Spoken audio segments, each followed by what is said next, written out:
Good morning students. इकाई number 3 जरा मुस्कुराए जो एक चुटकुले है। चुटकुले यानी कि जोक्स जो हमें हंसने के लिए मजबूर करते हैं। तो ये चुटकुले के बारे में हमने समझ प्राप्त की थी, ठीक है। तो उस चुटकुले जो है वो हंसी दिलाते हैं। तो हंसने से हमें क्या लाभ होते हैं? तो हंसने से हमारा स्वास्थ्य जो है वो अच्छा रहता है। हंसने से हमारी जिंदगी में जो तनाव है, चिंता है, वो दूर होती है। तो हास्य का हमारे जीवन में लाभदायी है। तो वैसे ही चुटकुले में आने वाला थोड़ा सा जो व्याकरण है, रिक्त स्थान है, प्रश्नों है, उसके बारे में हम देखते हैं। ये जरा मुस्कुराए जो चुटकुले हैं उसमें आने वाले विकल्प और व्याकरण देखते हैं। तो विकल्पों में से सही विकल्प चुनकर उसका क्रम अक्षर यानी कि ABC जो आंसर है वो इस बॉक्स में लिखना है। मालिक ने किराएदार से कहा था कि इसे अपना खाली जगह समझना। गांव, मकान, घर या ससुराल। तो क्या समझने का कहा था? तो घर का नंबर है C। तो यहाँ पे हमें बॉक्स में लिखना है C, वो हमारा आंसर है। नंबर 2 है एक आदमी ने सोनू से किसका उपयोग करने के लिए कहा? तो क्या कील का, खोपड़ी का, पत्थर का या हाथ का? तो खोपड़ी का उपयोग करने के लिए कहा था, उसका आंसर आएगा B, ठीक है। आगे है रिक्त स्थानों की पूर्ति कीजिए। तो मुझे खाली जगह क्यों नहीं देते? क्या नहीं दे रहा था? किराया। नंबर 2 मैं खाली जगह से कील ठोक रहा था, यानी कि कील यानी कि खिल्ली। तो मैं पत्थर से। क्या आंसर आएगा? पत्थर। नंबर 3 है कल मैंने रात के खाली जगह बजे तक पढ़ाई की। कितने बजे तक पढ़ाई की थी? 1:30 बजे तक, 1:30। नंबर 4 रात को खाली जगह बजे के बाद सारे मोहल्ले की लाइट चली गई थी। कितने बजे? 11 बजे। विधान को पूर्ण करना है। डब्बू इतिहास में फेल हो गया क्योंकि वह परीक्षा में अनुपस्थित था, उसने पढ़ाई नहीं की थी। या क है सभी प्रश्न उस समय के पूछे गए थे जब वह पैदा भी नहीं हुआ था। तो आंसर क्या आएगा हमारे चुटकुले का? क्योंकि सभी प्रश्न उस समय के पूछे गए थे जब वह पैदा भी नहीं हुआ था। ऐसा विधान है जो हमें पूर्ण करना है। प्रश्न नंबर 4 है एक एक वाक्य में प्रश्नों के उत्तर लिखिए। नंबर 1 है किराएदार घर का किराया क्यों नहीं दे रहा था? उसका आंसर आएगा किराएदार घर का किराया नहीं दे रहा था क्योंकि मालिक ने उससे घर को अपना ही घर समझकर रहने के लिए कहा था, इसलिए वो किराया नहीं दे रहा था। नंबर 2 है रात के 1:30 बजे तक पढ़ने की मुन्ना की बात झूठ क्यों थी? क्योंकि मोहल्ले की जो लाइट थी वो 11 बजे के बाद चली गई थी, तो उसने 1:30 बजे तक नहीं पढ़ा होगा, वह बात झूठ थी। अब हम अभ्यास के बारे में देखते हैं। उसमें है प्रश्न नंबर 2 निम्नलिखित परिच्छेद में से मुहावरे ढूंढिए और उनके अर्थ देकर वाक्य प्रयोग कीजिए। यहाँ पे रमेश पढ़ाई में होशियार लड़का है, इसलिए रमेश पिताजी की आंखों का तारा है। हमें इस पैराग्राफ में से हमें मुहावरे ढूंढना है। तो यह जहाँ जहाँ पर मैंने लिटी की है वो क्या है? मुहावरा। आंखों का तारा है, देखिए आंखों का तारा, तो उसका मतलब होता है बहुत प्यारा। उसका अर्थ क्या है? बहुत प्यारा। तो हम उसका वाक्य में प्रयोग भी कर सकते हैं, लेकिन हमारी एग्जाम में सिर्फ अर्थ ही लिखना है मुहावरों का, उसका वाक्य में प्रयोग नहीं करना है। लेकिन मैं आपको बता रही हूँ कि गौरव अपनी माँ की आंखों का तारा है या सीमा अपनी माँ की आंखों का तारा है। वैसे हम अर्थ के आधार पर वाक्य लिख सकते हैं, ठीक है। इस साल रमेश ने कमर कस के परीक्षा की तैयारी की। तो यहाँ पे है कमर कस के, वो क्या है? मुहावरा है। कमर कसना यानी कि अच्छी तरह तैयार होना। तो इस वक्त मैंने एग्ज़ाम की कमर कसकर तैयारी की। वैसे जब वह परीक्षा देने गया तो उसका ईद का चांद मित्र महेश का नंबर भी उसके नज़दीक था। तो यहाँ पे ईद का चांद जो है वो मुहावरा है। ईद का चांद होना यानी कि बहुत दिन बाद मिलना। ईदनो चांद जो होय अमुक दिवस देखा एवी रीते बहुत दिन बाद मिलना, यानी कि कोई मित्र को बहुत दिन के बाद मिलते हैं तो वो कहते आजकल तुम तो दिखाई ही नहीं देते, ईद के चांद हो गए हो। महेश आस्तीन का सांप निकला। तो यहाँ पे आस्तीन का सांप वे भी एक क्या है मुहावरा है। तो आस्तीन का सांप उसका अर्थ होता है कपटी मित्र, એટલે કે મહેશને કહે છે તું તો કે કપટી મિત્ર એમ।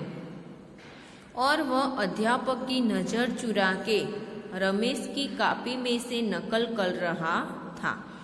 नज़र चुरा के, यहाँ पे जो है नज़र चुरा के वो क्या है हमारा मुहावरा।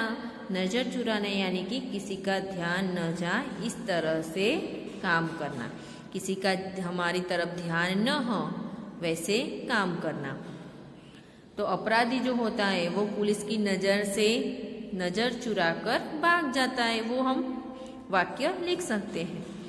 उस वक्त अध्यापक ने देखा और वे आग बबूला हो गए। तो आग बबूला होना वो भी मुहावरा है। आग बबूला होना यानी कि बहुत क्रोधित होना। ठीक है, ये जो था वो हमारा मुहावरे थे जो उसके अर्थ हमने देखे। अब आ गया है प्रश्न नंबर 3। रेखांकित शब्दों के लिंग बदलकर वाक्य फिर से लिखिए। यहाँ पे जो वाक्य दिए हैं उसमें जिसके नीचे रेखा की गई है उसके लिंग बदलना है और फिर वाक्य फिर से लिखना है, तभी हमें पूरे मार्क्स मिलते हैं। यहाँ नंबर 1 है मेरे दादाजी यात्रा पर गए हैं। दादाजी उसके नीचे क्या किया है रेखा की गई है तो उसका लिंग बदलना है। दादाजी का क्या होगा दादी जी। तो मेरी दादी जी यात्रा पर गई है। ठीक है। नंबर 2 है एक आदमी ने मुझसे कहा। आदमी की लिंग बदलना है तो एक औरत ने मुझसे कहा। नंबर 3 लेखक कहानी लिख रहा है तो लेखक का लिंग बदलकर होगा लेखिका। लेखिका कहानी लिख रही है। यहाँ पे स्त्रीलिंग है लेखिका तो रहानी जगह शू थी जाए रही। तो लेखिका कहानी लिख रही है। नंबर 4 मेरी मालकिन का स्वभाव बहुत अच्छा है। बताइए तो आंसर क्या आएगा। तो मेरे मालिक का स्वभाव बहुत अच्छा है। नंबर 5 बारिश को देखकर मोर नाचने लगा। बताइए मोर का लिंग बदलकर क्या होगा मोरनी। तो बारिश को देखकर मोरनी नाचने लगी। जंगल में शेर दहाड़ रहा है। शेर का लिंग बदलने पर क्या होगा शेरनी। जंगल में शेरनी दहाड़ रही है। रहानी जगह शू थशे रही। सेठ दुकान में बैठे हैं। सेठानी दुकान में बैठी है। नंबर 8 अध्यापक पढ़ रहे हैं तो उसका होगा अध्यापिका पढ़ रही है। नंबर 9 पंडित रामायण सुनने लगे। पंडित का होगा पंडिताइन रामायण सुनने लगी। लड़का दुकान के पास खड़ा है। लड़का नु शू थशे लिंग बदलीशू तो लड़की। लड़की दुकान के पास खड़ा नु थशे खड़ी है। आगे है प्रश्न नंबर 4। उदाहरण के अनुसार शब्द का 4 वाक्यों में प्रयोग कीजिए। यहाँ पे घर शब्द दिया है उसका हमें वाक्य बनाना है। तो घर से हम बना सकते हैं मेरा घर सूरत में है, मेरा घर अहमदाबाद में है, मुझे अपना घर बहुत पसंद है, मेरे घर में 3 कमरे हैं, या हम अपनी तरफ से लिख सकते हैं मेरे घर में 4 कमरे हैं या 2 कमरे हैं, मैं अपना घर साफ रखता हूँ। ठीक है, इसी तरह हमें नीचे जो शब्द दिए हैं बाग है, नदी है, दोस्त, पसंद और कहानी, तो उसके वाक्य बनाना है, तो हमें उसका भी आता है। ठीक है, तो बाग में फूल होते हैं, बाग में लड़के खेलते हैं, मैं हर रोज बाग में जाता हूँ, मुझे बाग बहुत पसंद है। उसी के आधार पर हम ये जो शब्द दिए हैं उसके वाक्य में प्रयोग कर सकते हैं। लेकिन यह प्रश्न जो है वो सिर्फ हमारी समझ के लिए ही था, वो लिखने की कोई ज़रूरत नहीं है। प्रश्न नंबर 5 है, कहावतों के अर्थ दिए गए हैं, उसका उदाहरण देकर चर्चा कीजिए। अभी हम कक्षा में साथ नहीं हैं, तो इस कहावतों के अर्थ मैंने अगले वीडियो में पाठ 2 में भी देखा था। ठीक है, कहावतों के अर्थ वही है, वो हम फिर से देखते हैं। अक्ल बड़ी या भैंस, तो उसका अर्थ यहीं पर दिया है, शरीर बड़ा होने की अपेक्षा अक्ल बड़ी होती है। हमारा जो शरीर बड़ा होता है उसकी अपेक्षा क्या बड़ा होता है? अक्ल। આપણા શરીર કરતાં આપણે જે દિમાગ છે કેવું હોય? મોટું। आसमान से गिरा खजूर में अटका, उसका अर्थ होगा एक के बाद एक विपत्ति में फंसना। हमारे पर एक के बाद एक विपत्ति आती है, उसकी बात की गई है। आए थे हरि भजन को ओटन लगे कपास, उसका अर्थ होगा अच्छा काम छोड़कर महत्वहीन काम में लग जाना। जो गरजते हैं वो बरसते नहीं, यानी कि जो डींग मारते हैं वे काम नहीं कर सकते।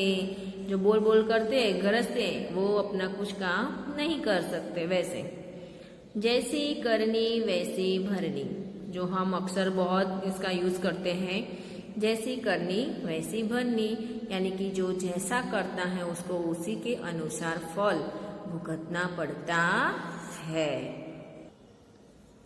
तो बच्चों, इस चुटकुले में आने वाला प्रश्न नंबर 3 और 5 जो है वो हमें अभ्यास में HW करके लिखना है। जो अभ्यास में दिया है प्रश्न नंबर 3 और 5 वो HW करके लिखना है। इसके अलावा जो रिक्त स्थान और छोटे प्रश्न हैं उसके फोटो आपको वीडियो के नीचे भेज देंगे। ओके।